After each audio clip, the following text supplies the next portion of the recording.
السلام عليكم، كي دايرين؟ بخير هانيين شابعين شي برد. اللهم لك الحمد.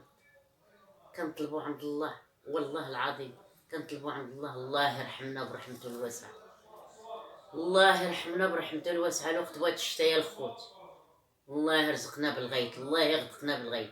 الابار من شفات والارض جفات، الله يرزق الرحمه من عنده يا ربي، الله يرزق الرحمه. اليوم غنقول لكم اختي واحد الحاجه، واحد الوصفه بالنسبه للانسان اللي كينعس ويعطيها للشخير. الله يكون في العون والله يعفو. هاد الوصفه سهله وموجوده وفي متناول الجميع، الانسان خصو يتبعها، ما يديرها شي مره ويقول بريط لا.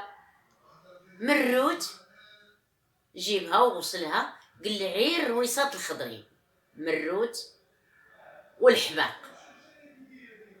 مروت والحباق، الحمد لله عندنا مروت عندنا الحباق، الله يرضي عليكم. هادو خضرين ويطحنوا في مونونيكس ويتعصر معاهم نص حامضه بلديه، والدرب نيتي في شي قرعه قطره اللي كتقطر فين ما بغى ينعس هذاك الانسان، يقطر في نيفو وينعس، ما يبعد على الاقل واحد القسم هو على عين كفاه، باش هذيك التقطيره اللي دخلتي فيها الحامض، اللي هي فيها الحامض وفيها مروت والحباق، راني قلتها الله يرضي عليكم. هذه خاصه الغده الدرقيه اللي كيتخنق في الليل ويبدا تيشخر.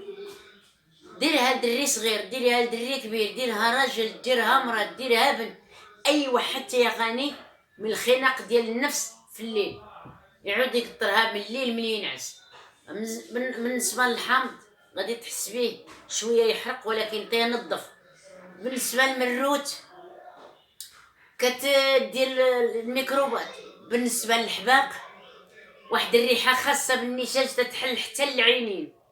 بالنسبه للحباق واحد العرق كاين في العينين كيدخل تيتفاجئ حتى تشوف العين. الله يجازيكم بخير، تبعوا هذا الشيء وديروها، راه ما يكون هي الخير ان شاء الله. كلشي ما هو الطبيعيه، ما فات حتى شي حاجه. والله يعفو علينا وعليكم ويسر للجميع يا رب.